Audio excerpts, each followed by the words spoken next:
Pemirsa Ayo Hidup Sehat, Anda pasti tidak asing jika mendengar istilah pubertas. Namun tahukah Anda, apakah arti dari pubertas itu sendiri?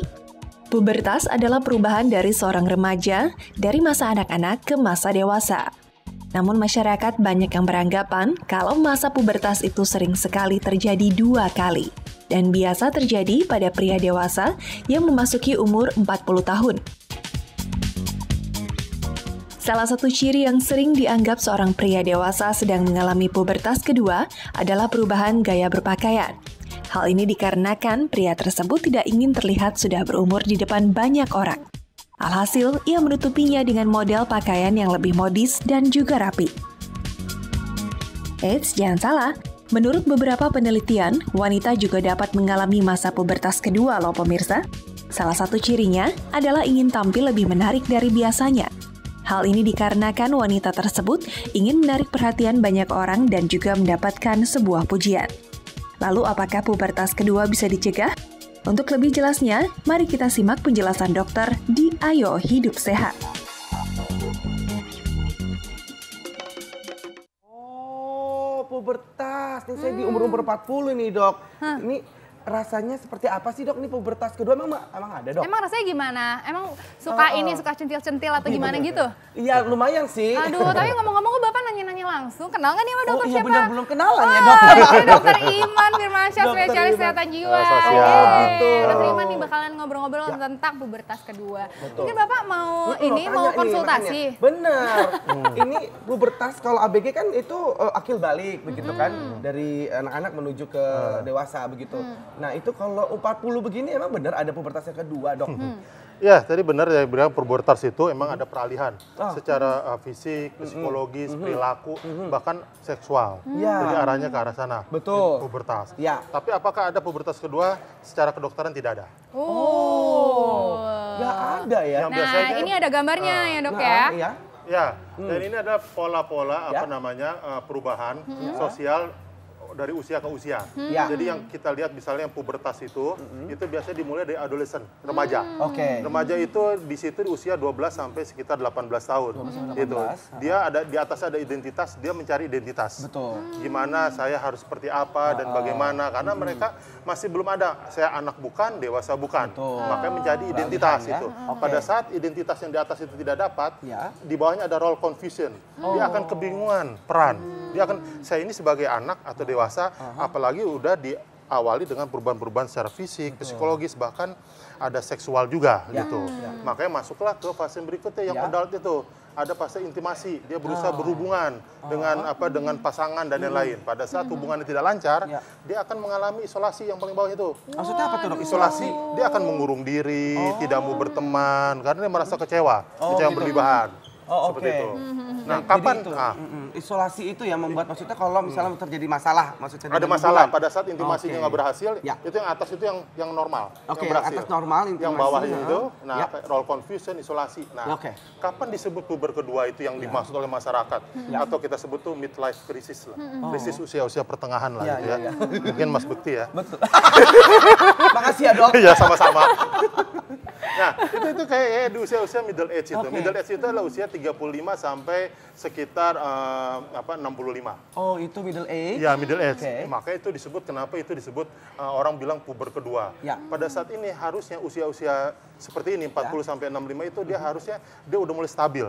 Dia stabil secara mapan, secara rumah, keluarga, pekerjaan, dan lain-lain. Nah, apakah itu akan bagus-bagus saja? Kadang-kadang nggak juga. Kadang-kadang orang yang sudah mapan, dia merasa bosan. Dia merasa bosan, kok saya udah nggak ada lagi yang mau saya nyari nih. Kok hidup saya gini-gini aja ya? Kok hidup saya begini-gini aja gitu. Nah, pada saat dia mulai bosan, dia akan mulai lagi lah. Seperti anak-anak muda, mulai dia berbelanja mobil-mobil mewah, sport kayak anak-anak muda, dandan, wangi-wangi, pakai baju oranye gitu lah. Ya, gitu. Lebih muda. Lebih muda. Berarti itu apa bisa dibilang puber itu akhirnya? Karena terlihat pengen supaya nggak stuck begitu kan ya, pengen lagi terlihat muda. Terlihat lagi muda, dia ingin seperti anak muda, termasuk fase seksualnya juga. Dia supaya ingin kelihatan, dulu saya bisa loh mampu seperti ini. Saya mau coba lagi sekarang bisa nggak seperti ini. Akhirnya dia lebih ke Maksudnya anak-anak usia muda, makanya hati-hati apabila keluarga mengatakan, wah saya udah mulai bosan dengan kehidupan saya nih. Nah, itu salah satu ciri-ciri yang bisa adanya memasuki istilah puber kedua itu, walaupun di kedokteran tidak ada istilah sebenarnya puber secara ilmiah itu tidak ada ya. Nah, tapi ini ada slogan-slogan puber tersebut gitu. Nah, ini mitos atau fakta nih, ini bahwa pubertas itu orang tuh percaya gitu. Ya. Tidak semua orang itu mengalami pubertas yang kedua. Gitu, itu mitos atau fakta, Dok? Iya, tidak semua orang akan mengalami itu. Kayak tadi ada fakta berarti ya, Dok ya? Fakta, ya? tidak semuanya gitu, tidak semuanya. Karena termasuk gitu, dia hidupnya normal aja, dia terima apa dirinya, dia udah tua, diterima dirinya, lebih dekat kepada Tuhan, dia tidak akan mengalami fase-fase yang seperti itu, pubertas-pubertas seperti itu. Lebih baik bersyukur dan menerima ya. Iya, Tidak adanya sekali. pengen punya rasa puber kedua itu ya gitu. Rasanya nggak puas, kayaknya nanti saya harus ini lagi, saya harus tambah lagi, tambah lagi gitu ya. Dok, Bingung, ya. tambah lagi apanya nih maksudnya? Tambah lagi. istri lagi atau Aduh Bunda, Bunda dengerin nggak ya Bunda?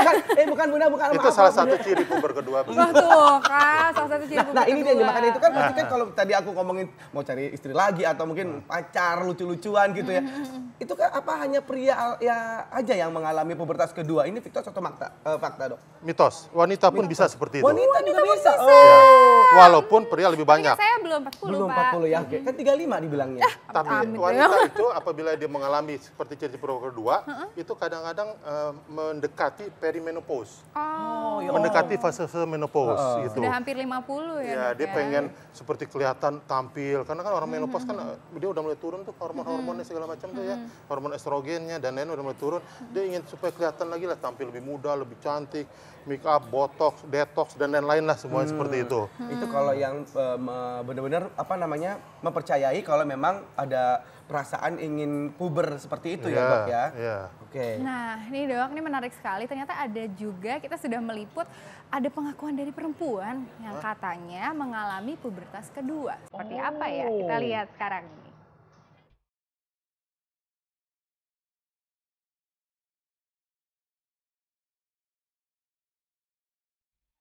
Nama saya Weni, umur saya 55 tahun. Kesibukan saya sehari-hari kebetulan ngurusin usaha sendiri.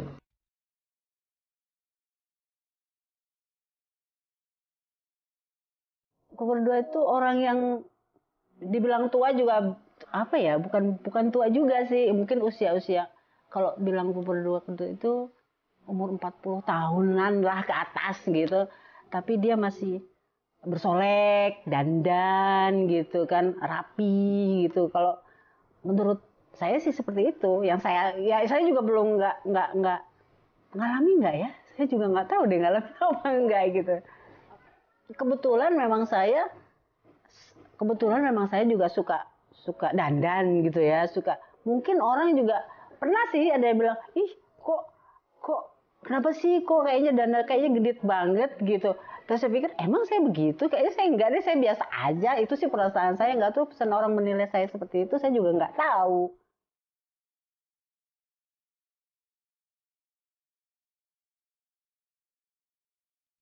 Kalau menurut saya wajar, karena saya rasa wanita pada umumnya ingin dilihat cantik dong, walaupun usianya memang sudah cukup umur. Saya rasa sih penting juga, wajar juga. Apa ya, nggak bilang gue lagi di puber kedua nih gitu. Enggak sih, biasa aja. Karena memang dari dulu seperti ini gitu. Jadi tapi orang-orang aja bilang, ih genit amat sih, bukan genit lah misalnya, dibilangnya ini sudah dandan mulu apa-apa gitu. Tapi orang-orang mereka nggak tahu bahwa memang saya seperti ini penampilannya gitu. Merasa seperti ini, dia mendekati perimenopause. Ini dokter udah mulai mengomentari. Bener nih. Ini dok, apa tadi yang dokter sampaikan tadi, maksudnya ternyata dia mengakui kalau dia pubertas kedua. Menurut dokter? Iya, kadang-kadang jarang juga ya ada yang mau mengakui dia pubertas kedua ya. Nah, kalau dia ngaku gitu kenapa tuh, Dok? Ya, mungkin memang dia ingin meluapkan itu, ingin supaya mungkin pasangannya, suaminya mendengar bahwa dia mau seperti ini lagi, ini mungkin supaya lebih banyak perhatian lagi dari suaminya. gitu. Butuh seperti itu. Karena orang yang mengalami pubertas kedua ya, ini bukan istilah kedokteran, tapi pubertas kedua ini itu mendekati ada kecemasan, bahkan nanti bisa depresi juga. Wah, berarti semakin ini ya, malah kalau dibiarkan malah jadi berbahaya. Ya. Begitu. Ya, oke, ini berhubungan dengan mitos fakta berikutnya. Pubertas kedua sebabkan mudah alami depresi dan gelisah. Mitos atau fakta, Dok? Iya, fakta. Fakta. Ya. Oh, fakta Bisa diawali dengan depresi kecemasan dulu menjadi puber kedua, atau puber kedua itu bisa menyebabkan depresi atau kecemasan. Jadi itu seperti lingkaran lingkaran setan lah seperti itu. Jadi ini saling berkaitan gitu. Saya sudah berusaha cantiknya di make up setebal-tebalnya segala macam, kok keriput masih ada ya, lama-lama dia cemas, udah habis duit banyak tapi muka ya segitu-gitu aja begitu kan. Dia nggak bisa juga ngikutin yang masih muda-muda. Akhirnya dia bisa cemas. Oh jangan-jangan nanti kayak muka kayak gini suami saya udah nggak cantik lagi, nggak suka lagi, nggak sayang lagi. Itu kata dokter tadi barusan tuh sempat pada saat tadi kita lihat VT-nya, dokter bilang katanya ini udah mendekati menopause begitu. Kadang-kadang untuk wanita itu adalah salah satu bisa mendekati ciri-ciri perimenopause. Jadi mendekati pada saat itu, karena ciri-ciri wanita yang mau mendekati perimenopause kan ada flushing ya, adanya panas, terus kegelisahan, mudah marah, emosi, dan itu kan mendekati cemas dan marah juga seperti itu. Nah dok, nih pertanyaan semua laki-laki nih sepertinya ya, saya mewakili nih ya. Yakin, bukan pertanyaan Bapak. Saya juga sih. Ini fakta atau mitos nih dok, kalau libido seksual itu meningkat saat pubertas kedua ini dok? Iya. sih dok ini. Mitos atau fakta, Dok? Dijawab dulu. Ya, bisa fakta gitu, karena bisa itu fakta. Ya, berarti kan, bisa mitos. Jadi gimana dok? Begini, karena apa ya? Jadi gini, sebenarnya kan kemampuan libido itu kan turun sesuai dengan usia. Iya. Ya, sesuai usia. Tapi di usia 40, kalau saya sendiri sih memang pengalaman saya ini ya sama seru-serunya sih sama istriku lagi makin sayangnya makin gemes-gemesnya gitu dok. Pengen pulang dulu ya dok. Stop dulu, stop. Serunya pengen, tapi lama nggak? Hanya pengen doang gitu serunya? Lama dok, enak aja dok. Pengen aja gitu. Tapi pas udah dekat udah nggak jadi gitu, nggak ya? Jadi dok. Oh jadi ya? Saya pulang dulu deh kalau begitu. Ibu pulang. Jadi gimana dok sebenarnya? Iya, jadi seperti itu. Ya. Makanya kan tergantung kan libido itu juga kan akan ada niat dan rasa nyaman juga. Iya. Sehebat-hebatnya orang kalau misalnya lagi terpaksa terburu-buru untuk melakukan hal-hal yang berhubungan dengan seks, pasti juga tidak akan nyaman juga, tidak akan enak juga. Nah, jadi pada saat dia ingin membuktikan diri untuk seperti itu, libido itu akan meningkat. Jadi keinginan dirangsang pun akan meningkat seperti itu. Jadi bisa fakta juga. Bisa fakta juga. Bisa fakta juga. Nah, Dok, ini sebelum kita ke terakhir nih dok, saya punya pertanyaan nih, sebenarnya ada terjadi apa sih dok? Mungkin masyarakat mungkin perlu tahu apakah ada terjadi ketidakseimbangan hormon pada orang-orang yang mengalami pubertas kedua atau midlife crisis, karena kan tidak semuanya mengalami, atau apakah mungkin serotonin levelnya yang terganggu dan sebagainya. Mungkin dokter bisa jelaskan ke masyarakat. Apa itu serotonin level? Nah, mau tahu jawabannya? Saksikan di Hidup Sehat. Oh iya. Silakan. Iya. Jadi di manusia itu kan ada salah satu hormonnya ada kortisol, hormon rasa cemas gitu. Jadi pada saat orang kecemasan meningkat, itu kortisol akan meningkat. Makin meningkat kortisol, kecemasannya makin tinggi. Nah, orang-orang yang sudah midlife crisis ini, dia selalu merasa cemas. Misalnya, baik laki-laki maupun wanita ya. Yang laki-laki mungkin saya sudah tidak gagah lagi, sudah tidak jantan lagi. Kelaki-lakian saya kayaknya seperti diragukan. Saya ingin membuktikan seperti itu. Dan itu kecemasan itu akan terus berulang. Dan kortisol akan meningkat. Kortisol meningkat, lalu ada juga hormon lain, misalnya serotonin dan lain-lain. Serotonin itu untuk meningkatkan supaya tidak terjadi depresi dan lain-lain. Karena kecemasan dengan depresi saling berkaitan, jadi berdekatan sekali. Dia akan mendepresi, dengan depresi, malah makin depresi, sebenarnya kelaki-lakian dan lain-lain akan turun. Tapi dia ingin coba terus membuktikan, akhirnya dia melarikan diri dengan yang lain gitu. Misalnya membeli kendaraan mewah, minyak wangi berlebihan, bergalon-galon dikasih wangi-wangi, baju macam-macam dan lain. Jadi mania nih ya dok. Akhirnya jadi seperti itu, karena ingin terlihat tampil di luar, terlihat bagus di luar. Nah tipsnya dok ini supaya tidak seperti itu dok. Untuk saya juga sih dok sebenarnya. Udah 40 nih, tapi ini midlife crisis atau enggak saya nggak tahu nih dok. Kayaknya ini midlife galau nih kayaknya, bukan midlife crisis. Oke silakan dok. Ini tipsnya untuk umum atau untuk bekti? Untuk umum. Tersirat. Nanti abis ini untuk saya. Bisa. Jadi gini, jadi misalnya pertama ada tadi kan ada ya urutan-urutan fase-fase sosial dari perkembangan manusia itu dari usia berapa sampai nanti meninggal. Dan itu ada kalau kita bisa menikmati fase-fase usia itu, kita bisa menerima hal tersebut, itu biasanya midlife crisis tidak akan terjadi. Namun juga perlu dukungan dari sekitar. Keluarga, misalnya istri, misalnya Mas Bekti udah baik nih, bagus aja, tapi istri, Mas Bekti kurang ganteng sekarang ya, mukanya kurang ini. Akhirnya kan Mas Bekti akan berusaha untuk mengikuti keinginan dari istri seperti itu. Akhirnya timbullah midlife crisis dari Mas Bekti seperti itu. Saya terus ini kayaknya tujukannya. Baik, tapi yang paling penting adalah akhirnya kita harus ikhlas menerima keadaan dan sekelilingnya pun juga harus saling menerima itu ya dok ya. Bersyukur dengan apa yang telah diberikan ya dok ya. Terima kasih banyak Dokter Iman. Waduh, berguna sekali ya. Berguna banget buat saya. Alhamdulillah bisa ketemu Dokter Iman. Oke deh, kita masih punya sesuatu lagi yang seru-seru hanya di Ayo Hidup Sehat sesaat lagi. Jangan kemana-mana.